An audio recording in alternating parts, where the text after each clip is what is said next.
Welcome to the Business Spotlight Series. I am Everardo Resendiz. I'm a certified executive and business coach with Action Coach in Northwest Louisiana. People know me around here as Coach Ever. Today, I have Chester Wilson, the owner of Pelican Defense Technologies, as my guest. And today, we're going to be talking about his business, the journey to business ownership, challenges, best practices, and share a peek into what really is like to build and operate a business. If this is your first time in the channel, be sure to subscribe and like, and that way you'll get notifications when we have new material that comes out just like this one. And so, Chester, welcome and thank you for being here today. Thanks for having me. Will you share with us a brief overview of your background and a little bit about the business? Sure. Well, I grew up in a family business in Seattle, Washington, and I, I'd been in that most of my life until I went back to college and got my PhD, which I finished up at University of Michigan in electrical engineering in microelectronics. So I became a professor, and I was a professor at Louisiana Tech here in Ruston, Louisiana, for 17 years. I resigned to put attention on my companies and nonprofits that I have. And and so here I am. I work on a variety of electrical and physics-based things, as well as a lot of manufacturing. Okay, so set the stage for me here. I mean, you're talking as somebody that has had a lot of experience in entrepreneurship. So, what does that entail? How many companies are we talking about? What nonprofits are we talking about? Well, I have three companies and one nonprofit right now. And it would be nice to just have one. It'd be nice to just have one. I'd rather have one. It doesn't seem to work that way, perhaps due to lack of focus or opportunities. And that's a challenge. Some people I know are able to manage a lot of them, but some of the very best people focus on just one and plow it through and become amazing successes. Gotcha. Okay. Well, what is the structure like? Are you like the sole owner of these, or do you have any partners in these endeavors? I'm the sole owner on all of them except for the nonprofit. Nonprofits, by definition, nobody owns it. That's right. All right. And so we're talking in this case about Pelican Defense Technologies, right? What does the business do? So we focus a lot on countering nuclear threats out there. We do technologies that assist with treaty verification, with field inspection of nuclear systems. We sell products to the intelligence community, to defense contractors, and to the Department of Defense directly.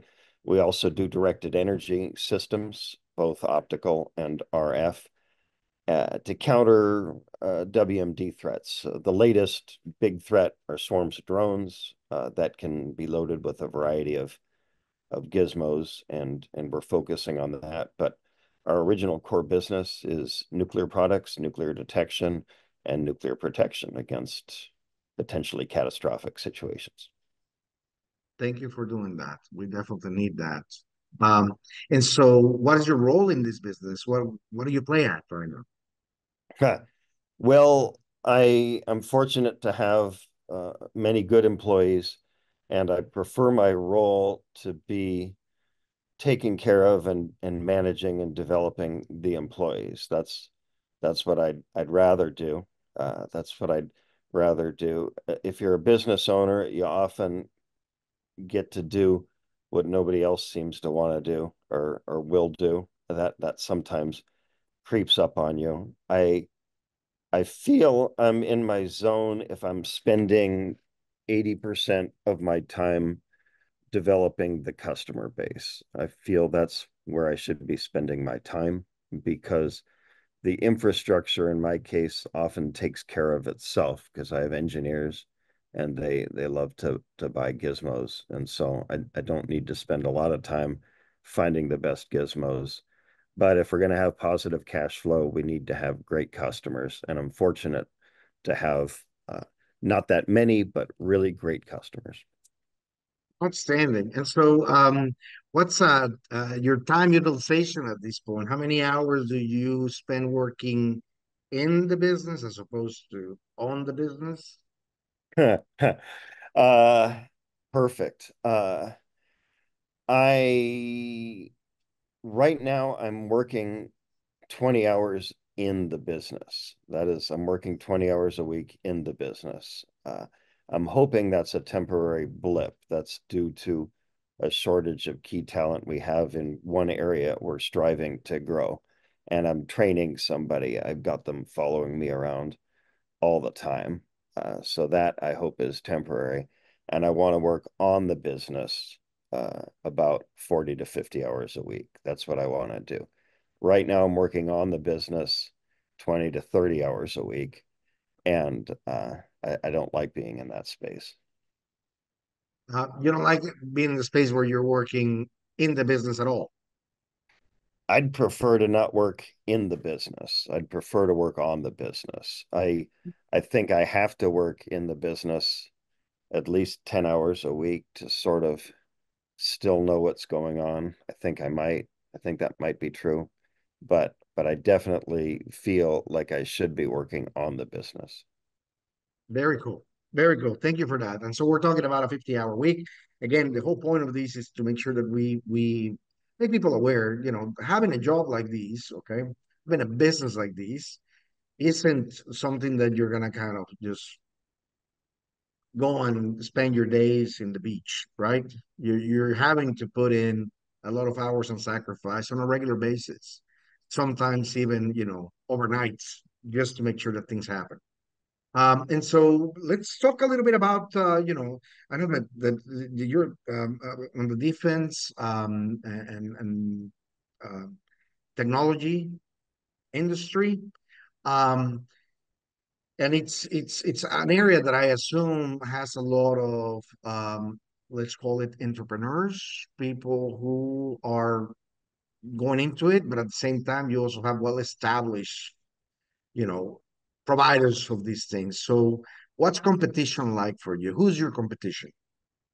So in my particular space, what I often see are very large prime contractors and academic based groups. I see it dominated with those two, and the traditional weakness of the prime contractors is innovation will come very slow under their systems only, which is why they frequently partner with small to medium companies to bring new technologies into their systems. You'll have gobs of innovation from the academic world that will come in, and oftentimes it's more to satisfy their intellectual curiosity or their need to publish or management within the university system. And it they will say that it's practical, but until you're trying to sell it, no, it's not very practical. So I try to be in the innovation space, but with a very clear pathway to integrate into real systems. So I like to be in the top 10% of performance and innovation within a corporate environment where we always have a clear path to we want to get onto this particular system. We want to progress there. But I do feel that America's strength is in innovation. It's where we get our economic and our military strength and our cultural strength. I believe that our cultural strength spawns from that, and that's why we have more demographics in the U.S. than any other country out there. We're more diverse than any other country, even a lot of the European ones, and that traditionally has been our strength. Amazon, Microsoft, and Nvidia, their stock prices combined now outperforms the Chinese stock market, and that's a testimony to our economic power via innovation. So I want to be in that space, but if we're gonna get anywhere even remotely close to a fraction of those values, we got to sell product. So we got to keep our eye on that ball. So you're like in that sweet spot where you're not too large that it takes forever to move, and you're not that small that you depend on a larger institution, which then can become difficult to make decisions, to move at the speed that you want to move. Um, and so that's interesting. How many people are in that marketplace, and what makes you different than most of them? Uh, it I cover a lot of different niche pockets. I try to own a niche where there are only 2 to 3 people that have viable products or viable solutions in that space. And then I try to become the dominant player in that niche.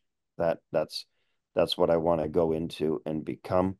So of the 6 niches that I'm currently in, I'm the dominant player in 4 of them, and which would mean that I get 70 to 80% of the action out of those. Uh, but my main competitors, I feel, are the people that I don't know about yet. It's a small community, and you know a lot of things, and you know about a lot of people. But my main competitor is some new hungry person somewhere coming up with something really cool that's gonna sneak up on us. I have a good sense of what is, but my competition is what's gonna happen 10 years from now. Yeah, the 10-year from now space. It's very cool. All right, I'm very impressed with the whole that you have in clarity for what you're supposed to be doing and who you need to be really looking at. So, what's one thing that you wish more people knew about your business? So often in the news, you'll see, oh, we paid $8,000 for a toilet seat. And I don't make toilet seats, so I'm not defending that particular market.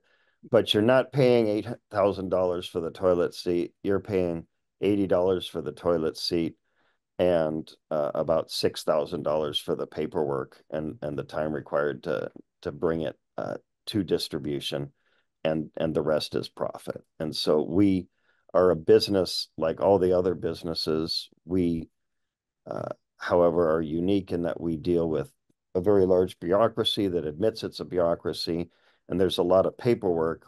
Without that paperwork, objectively, there's no quality control on the parts, and it doesn't meet those performances. There's definitely ways to streamline it, and that's not my role. That's the federal government's role and the people that do that. But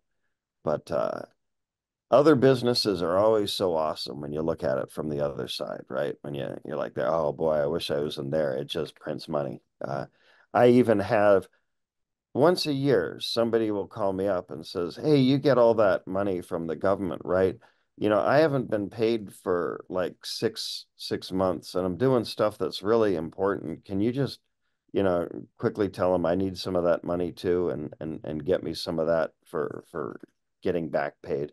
And I'm like, no, no, I got a customer, man. I got a customer. It's the same business. It's And you not a probably had to wait that long too to get your stuff in place.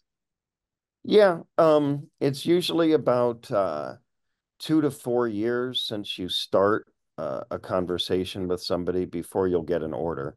And then once you get an order, it's another 2 to 3 years to get paid. So that's some hardcore cash flow It is. logistics. Okay, well, that leads me to marketing, which is something vital for businesses. And for some reason, it's an area that we as business owners always struggle with. Okay. So, I'm always curious about what strategies do we use? Is there a plan for it? Is there a budget for it?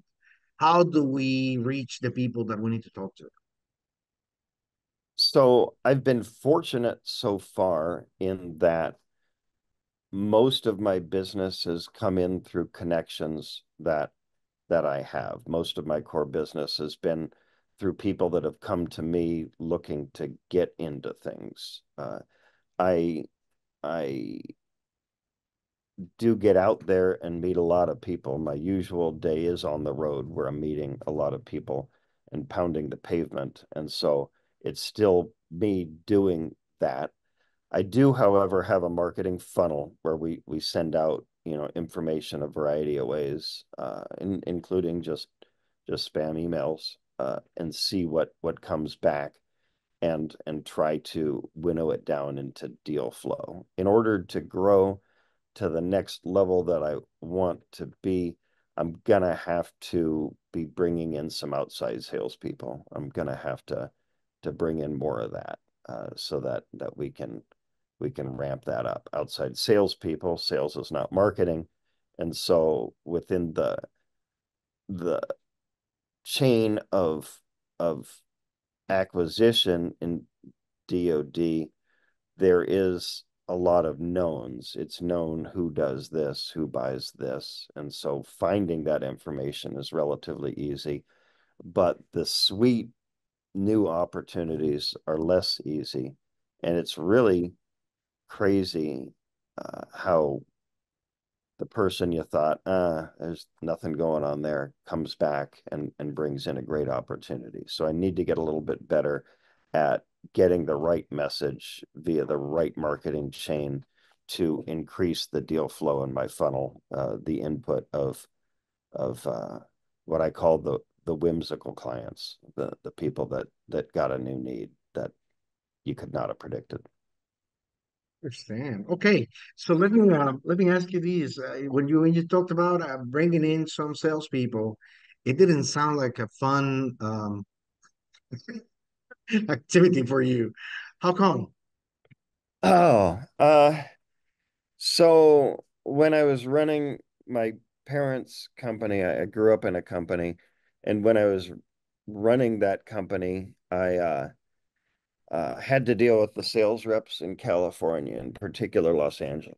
And I was young. I was 19 at the time. My dad died at 18, and it was a very price sensitive market space. And I knew going down to LA, that the sales reps are going to be pointing at me in my chest saying, this market's all about price, Chester. You need to understand that. And you can't grow on price. You gotta grow on profits.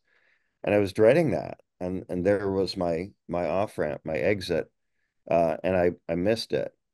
And I said, oh, I can just catch the next one.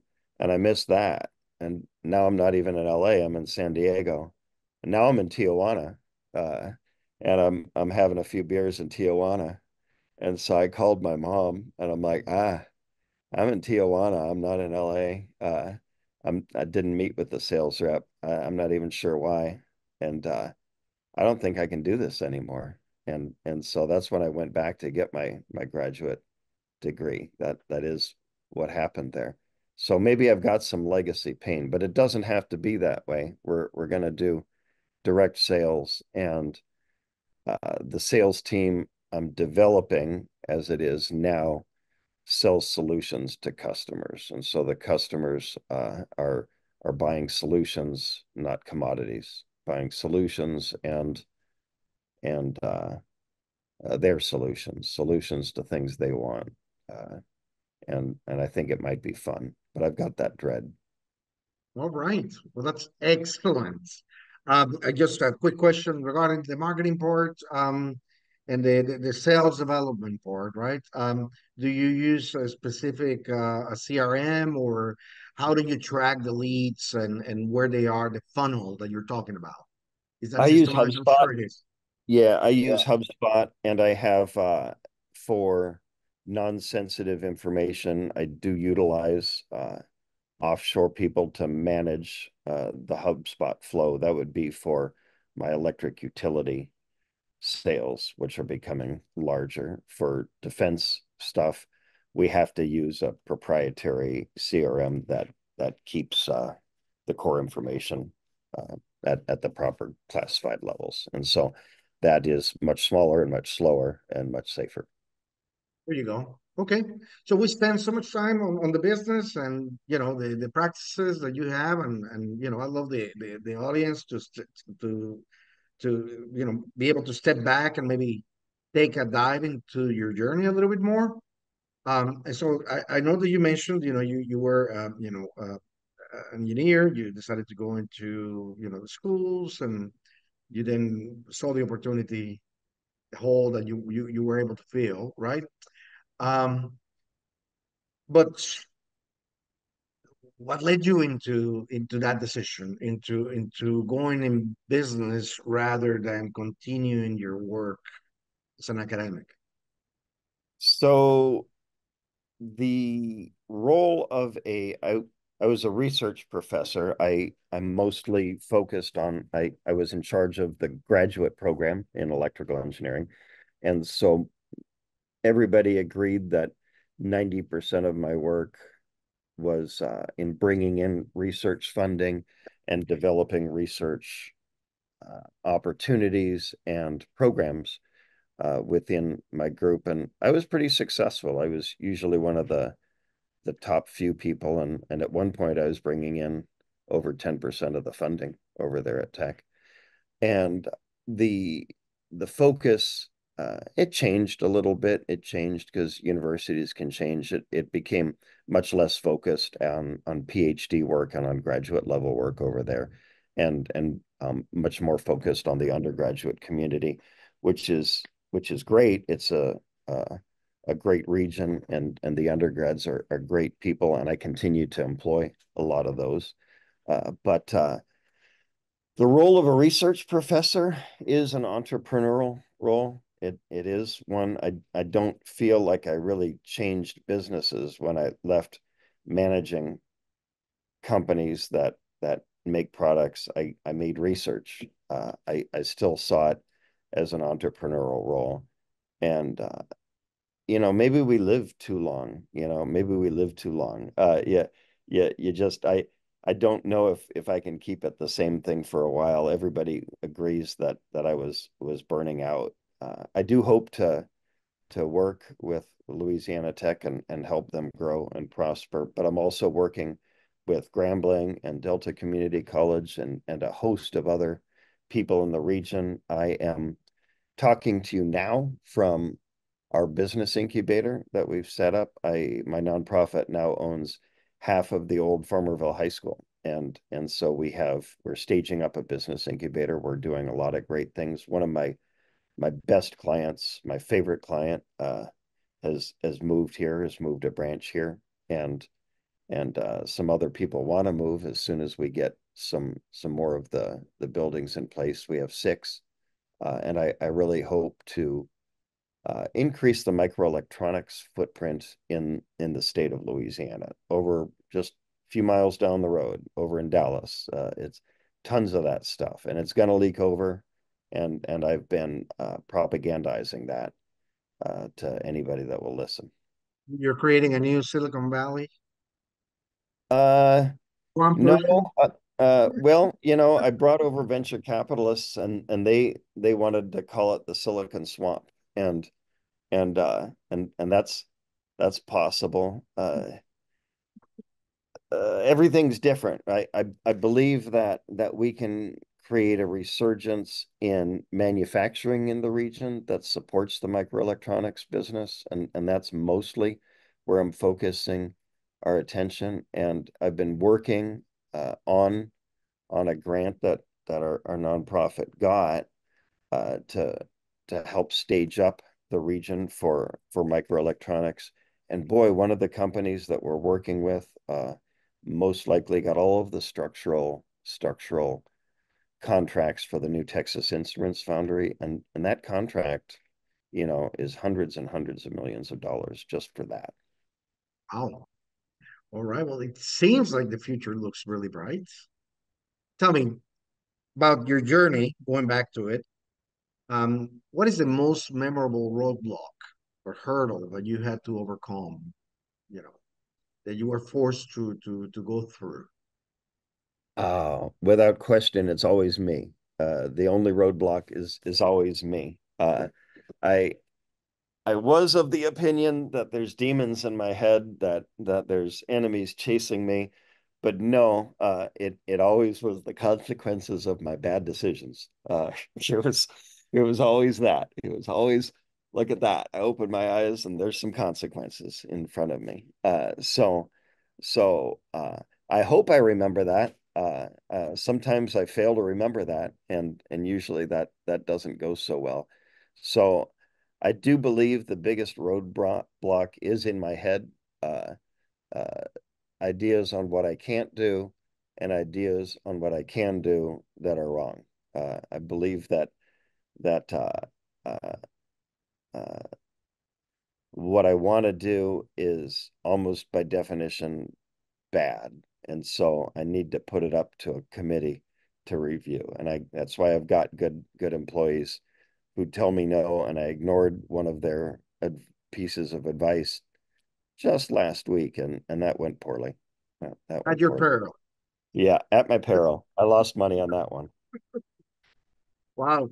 It is not often that I find somebody with that level of clarity on how much responsibility do we need to take on our own, mindset and the way we think and the way we operate. Because it's what happens out there is always a result of what happens in here. And most people don't get that. That's very interesting. Thank you for that. Okay. So where are you going in the next 3 to 5 years? Well, uh, I've decided that I'm focused on 90-day plans. I've decided that my predictions in 3 to 5 years don't work so good. So I have switched to 90-day plans. But I guess we got to have a 3 to 5 year vision or sort of manifest destiny. And I want to be involved in the upcoming huge resurgence in manufacturing that will look completely different in the next 5 years in the United States and the world. With the advent of AI and bipedal robots that are being created by three major players, manufacturing and the way that we do business is going to be profoundly changed. And that's going to be at the factory floor, and that's going to be at the distribution system, and that's going to be in the engineering of these devices. And it's impossible to predict how that's going to change because people that do that are usually wrong. But it's going to radically change things, and so I'm paying a lot of attention to it, and I'm structuring 50% of my company around that infrastructure. So I'm actively utilizing AI, an international supply chain. Uh, um, all of my employees are remote. Even I've got an engineer who works 30 feet away from me, and our meetings still are remote just because I'm always on the road. So by habit, I go and do that. I love face to face also. I use being on the road to do the face to face, but a digital, mobile, uh, automated, robotic future is coming in the next 5 years that are going to solve a lot of the world's challenges, including climate change and terrorism and poverty and just a lot of the worst things out there. That's pretty amazing. And it's an interesting vision for somebody who works on 90-day plans. uh, so so it's yes, it's a vision that in no way was developed by me. I am part of the team on that train. I'm part of the team on that train. So I got my you. my focus needs to be what can I do with what's in front of me to move that forward. And I'm doing that as part of a discipline to myself because if if we if we're using Myers-Briggs, I'm intuitive. I'm an N. I always ignore what's in front of me for big picture. And so I need to discipline myself because you get to better things by by completing a list of things today. That's for sure. Excellent. And so, in thinking of future, right? I always feel it's important to address the topic of a team, right? And you mentioned that you've been working really hard in developing the talent in your organization. So, how do you approach these, recruiting and hiring people? How do you make them go to the levels that you need them to go? Right. So mostly I talk to people that have something that I want. I talk to people that have some characteristics that that that I need. That I'm like, I don't know how to do that, or I don't know how to be that person. And I'll talk with them and I will ask them if they have any recommendations of people that I should bring in. And then I go to a lot of weird places. I'll do my best employee I recruited from doing outreach at inner city schools in Shreveport. I will post ads. My oh now I'm gonna get in trouble because I've picked a favorite for employees, but that's okay. My other best employee, I got by putting an ad in just a Facebook group, just putting an ad saying, if this is something you want in at, without really putting any kind of requirements, and seeing what came in. I've been amazed at the level of quality of people that have come from the rural areas of Louisiana. I just went to West Carroll Parish and East Carroll Parish on part of my jihad to promote microelectronics in the region. And you've got these pockets of talent of people that have come back and started these really amazing small entities over there. And I'm amazed at what this region can produce for people.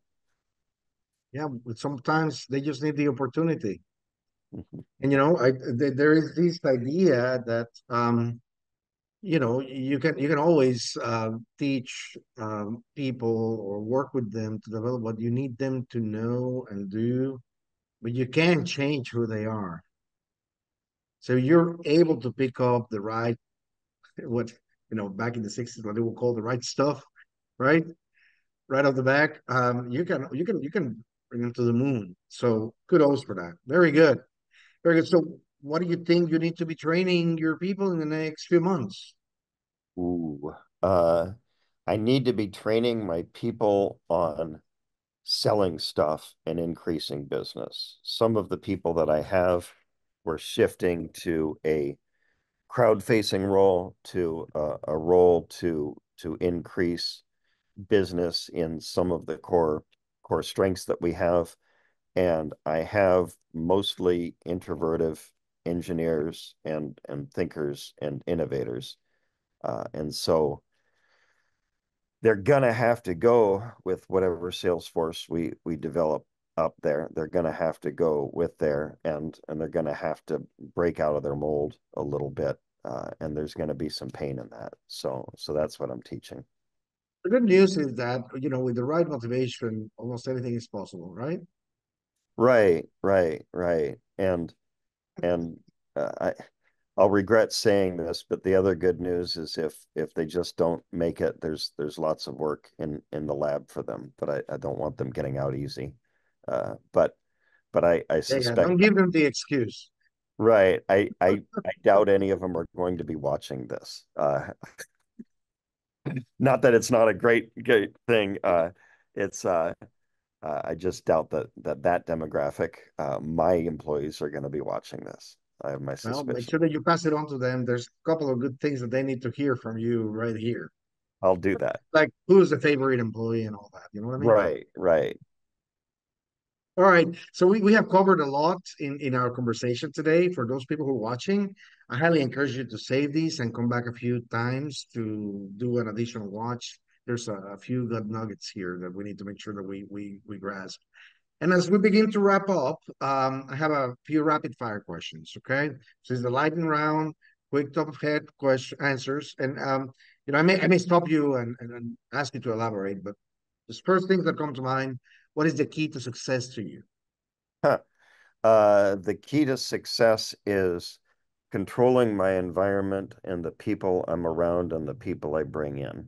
If the enemy is my head, then I need to be around the best people that I can. And I learned that the hard way. And so that's what I'm working on there. All right, what's your one piece of advice for other business owners? Oh, focus and keep at it. Focus and keep at it. You become good at something, you get your strength. Focus. I've it's always been at my peril when I go chase a new shiny thing. Uh, and at some point you need to add new things, but focus and discipline, I believe, is what gets you there. Gotcha. So, what is one book you are reading now, or you have read most recently? So I went to India and had great fun there. And I went to the train station in Mumbai, and there was this guru there who had one table right in the best spot there. And I'm like, how did he get the only table there? And I went there and I walked it up to him, and he looked at me in the eyes and he handed me Ego is the Enemy by Ryan Holiday. And he says, so you'll buy this for $1. And that's my advice to you. So I bought it and I read it, and he's right. That was a great book, and it explains how people that focus too much on what they want. Napoleon would be a good example. It ends up poorly. Very cool. I have never heard about it, so now I'm going to go and look for it. So, if you had to choose one area of your business that you could immediately improve tomorrow, magic one time, what would that be? The speed of deal flow. It just takes a long time to get business going in this business. The speed from concept to getting product in the field is very, very long. I'd love to see that improved, not just for me, but for my competition. Very good. And so, as we get into the final question of the day, how can other people learn more about you or your company? How can they get in touch with you? Oh, connect with me on LinkedIn, connect with me on Facebook. I have an open profile. You can email me at chester.wilson@pelicandefense.com, and I'll get back to you. Outstanding. So, as we close in, what is most inspiring to you today? Today, I am inspired by my son, by my 16-year-old son, because he found he found that a lot of people on the block he lives on have no use for big bags of old Halloween candy. And so he acquired all of that Halloween candy for no money, and he put it into small bags and tried to sell it for $1 each at school, and realized he was no good at selling stuff. So he, on a contract basis, on a commission basis, got 5 independent salespeople at that school, and was bringing in per day a number that to me was shockingly high. I don't want to say that number because he's already in trouble with the principal. But hats off to you. He went from zero to viable business in literally 2 days, and was making significant cash flow. Hey, that is what we call what is it? It's not resiliency, the ability to find your way through. I'm losing that word. Anyway, that's very cool. It takes a mind to do that, to really find that other way. You know what I His mean? magic is that he identified the moat around the business that makes him the only provider. And the moat literally is the school system doesn't allow that going on. And and so he had a captive market. That is awesome. All right. Well, thank you so much for joining us and sharing this with us. Thank to all the listeners for watching and sharing. You never know who you might inspire by sharing this with them and listening to this interview. So make it a great day. Until next time. Thank you so much.